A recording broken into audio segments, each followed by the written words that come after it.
Howdy, here we are. We are doing all of the paths in tier list videos, ranking them accordingly to how good I think they are on a general basis. And we are on to Nihility units.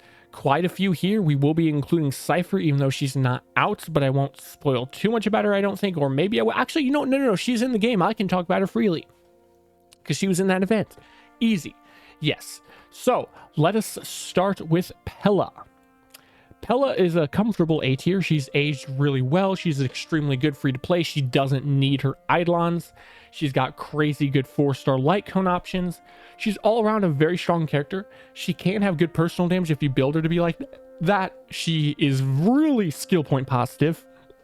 Very, very good. And a full AoE Def Shred is just so strong.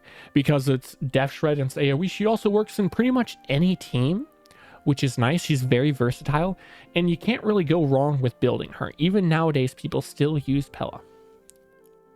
And I mean, that's kind of it. Not really sure what else to talk about Pella. She's just really good. Sampo, C tier. Bordering on D tier, but C tier. He is completely power crept by Black Swan, which is unfortunate. He does have a gimmick on his E4. Maybe one day that'll be better. Maybe he'll get buffed and he can have something around that. But right now, he's just not that great. DOT in general isn't very good right now. It will be getting better, though, with the buffs. But even then, you just want Black Swan. Black Swan is significantly better than Sampo. He doesn't really have a place in the game right now. Next is Welts. Welts is B tier. I feel like if you have his Eidolons, he can be an A tier character. He's actually pretty damn good and has good AoE damage. He's got debuffs. He can be a good sub DPS, but he does really want his Eidolons. Like if you get E2 on him, he's actually pretty good. I would put him in like A tier, but at E0, he's a B tier character. He could use a few buffs. His main issue is he wants every stat. Okay, you want effect hit rate, you want crit rate, you want crit damage, you want speed, you want attack. You want energy regeneration, you want everything. You literally want everything. So building him is a real pain in the ass. And then you got his signature light cone, which isn't even very good. Like most of the 4 stars are better than his signature on him and every other Nihility unit, which is highly unfortunate. I really hope he gets buffed because that would be very spicy. I would love to have an E6 Welt and then see him get buffed. Oh, glorious. Especially because I'm a Honkai Impact 3rd player. Oh yeah, he's daddy. Next, we have the 2 characters that are going to be receiving buffs, Silverwolf and Kafka. So we will talk about them, what I think before their buffs and what they're like after their buffs. So first, Silverwolf, all right? Before Silverwolf's buffs, she is C tier. Not quite D tier, almost, but C tier, right? She's got about the value of a Sampo. She's really bad, which is highly unfortunate, but it will change soon. Soon, she will have basically all of her issues fixed. With the upcoming buffs to her, she is going to be not just S tier, but I dare say that she's going to go all the way up into double S tier because her buffs are really, really wacky. Really wacky. Unless they change it because we're still not in the final version of the beta yet. But she's going to have like full AoE with her Def Shred. She'll be able to choose what element she implants based off the team. She'll have more Def Shred. She has crazy personal damage. Just so much. So much. Her E2. What the hell? She's also going to be the best teammates for Akron. Better than Jiao Cho. Jiao Cho cries. He weeps at the existence of Silverwolf buffs. Okay, he's going to be replaced. Granted, you really want E2, but even E0 Silverwolf I would take over a Jiao Cho after her buffs for an Akron team. Next, we have Kafka.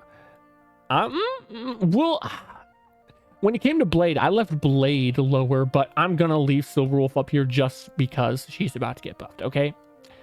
Kafka, S tier after her buffs. Before her buffs, B tier. But after buffs, S tier. Very good for DOT. When we get a full DOT team, she's going to be meta as hell. But right now we don't. But even without the full DOT team, you can easily clear the end game with her and Black Swan, no effort after the buffs. Very easy, which is crazy for DOT, and we still don't have the best team. We are lacking a 4th DOT character, right? Or another DOT like support. We have no proper DOT support, and we have no DOT sustain either. So it's very possible that down the line, say a year from now, the best team in the game could be DOT. So expect to see that at some point. Next, we have Luca. I put Luca in A tier. He's really strong. He can do some crazy damage with his bleeds. You'll see some funny stuff that people do with him on YouTube. I don't really like his character, so I don't use him, but he's pretty damn strong. Next, we have Gwenevere. I put her in B tier. She's kind of just worse than Pella in most scenarios, which is unfortunate. Maybe if we get a burn character in the future, right, a burn focused DOT character, and she can detonate that character's burn, she could go up in value. She could be like an A tier, hell, maybe even S tier character. But as it stands, she's B tier. She does have good eidolons. She's fun to play, and she does have a niche in Super Break that you can use her, similar to Su Shang being a Super Break 4-star. But right now, we'll leave her here. Next, we have Black Swan. Before Kafka's buffs, because these two are tied together. Before Kafka's buffs, I would put her in B tier. After Kafka's buffs, I would put her in... I mean, generally kind of sort of A tier, right? But then you mostly... the S tier in the DOT team. We're going to put her in S tier, but I mean, why would you use her outside the DOT team, to be fair, though? So in the DOT team, these two together, okay? That makes Black Swan an S tier character. She's just so integral to the DOT to have AoE in a DOT setup. It really, really helps a lot. Acheron, S tier. She is very, very good and has continued to age quite well. She's getting better as time goes on. She can use Fugue. She can use Tribby. Kind of depends on how you set up your team. We're about to get Cypher. And you know what I like about Acheron is her future potential. We do not have Acheron's best team, and we're not close to Acheron's best team. When Fei Xiao came out, everybody was saying Fei Xiao is way better than Acheron. Acheron pales in comparison, right? She's been power crept by Fei Xiao. But for many, many, many endgame cycles, Acheron was still just barely behind Fei Xiao. And you know what Fei Xiao has had since like her release? Her full team, her full meta team. She has a meta sustained follow-up character. She has a meta follow-up based, or I mean general but dedicated to follow-up for them really hard. I'm starting so much. Robin, right? She has a follow-up harmony unit, a buffer, and multiple options for a follow-up sub DPS, be it Topaz or Moza or March 7th. Okay, Hunt March 7th. Acheron does not have a dedicated sustain. Her best option is adventuring with his light cone, but then you need adventuring and his light cone, and there's RNG involved. You got to take hits for it to work. And we also do not have a dedicated Nihility for like the other slot. Now you could say we're about to have Jiao Cho plus Cypher. I do not think Jiao Cho is as good as people say. And we'll get to that. We'll talk about them together, okay? But Acheron has really, really, really good future proof, all right? Because don't have her best team yet, but she's still strong right now. As time goes on, we get more debuffers. She'll get better. More sustains. She'll get better harmonies. Of course, you know, she'll get better. She works with a lot of characters. Her E2 gives her even more stacks and lets you use one less Nihility, giving her even more freedom. So in long term, her vertical investment value is really, really good. She has built-in res pen in her kits and ignores weakness types for toughness with her ults, meaning she's extremely good for brute forcing the enemy. Unlike Fei Xiao, she is not single target. She has blast damage, and she has like a full AoE hit on the last attack, I believe, of her ult, as well as random hits on her ult for the last attack, which is pseudo AoE. But then it all hits the one enemy if it's a boss, right? If there's only one enemy, it's all going to hit that one guy. So she works well in, like, it'd be one enemy, 3 enemies, 5 enemies, doesn't matter. She works well. Whereas that's not the case for someone like Fei Xiao. I think Acheron is going to be the best aging DPS in the game, probably till the end of the game. Her kit is so good. She has the multipliers. She has good multipliers comparable to modern DPS. It's just she doesn't have her best meta team yet, and she's only going to get better with the release of Cypher. Cypher is going to be a massive buff to Acheron. Now we have Jiaoqiu. Jiaoqiu goes in A tier. He's good. He's good for Acheron.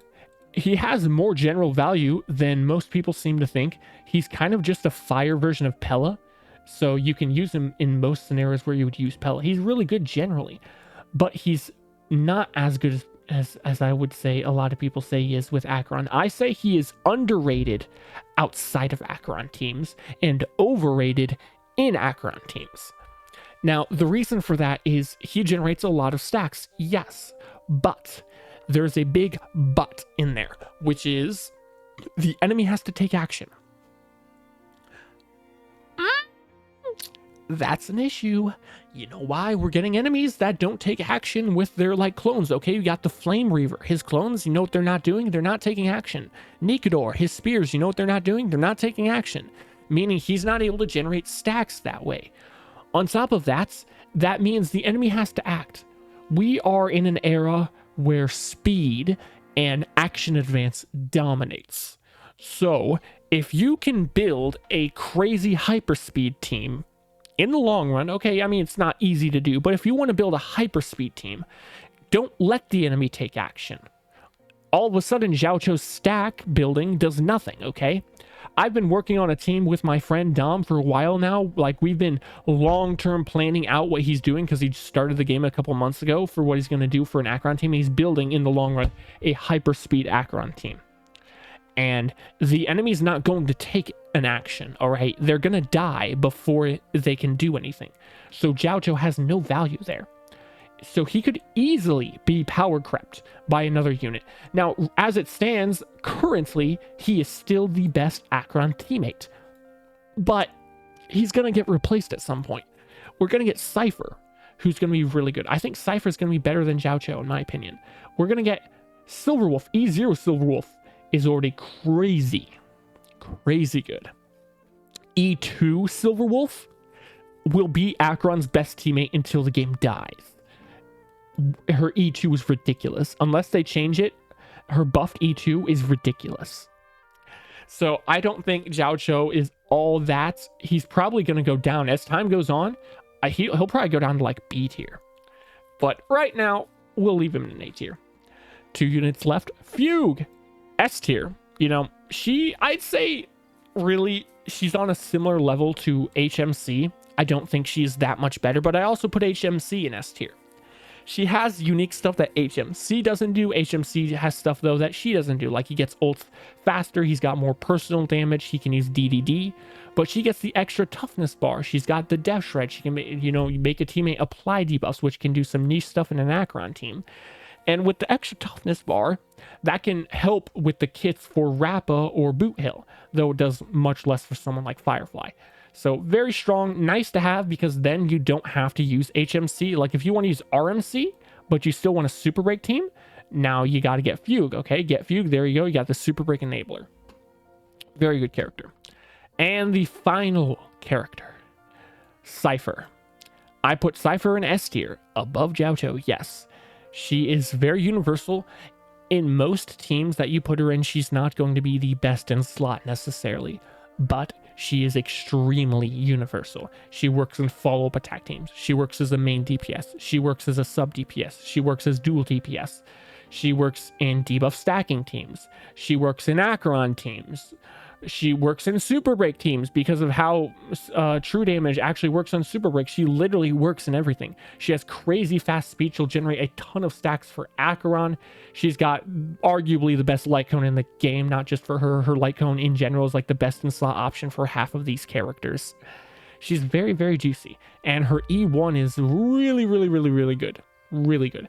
And her E2 is also really good. So lots of vertical investment there, even though E0, S0, she's strong as well. The problem is the time she's coming out. She came out right after, or she's about to come out, right after Hyacine.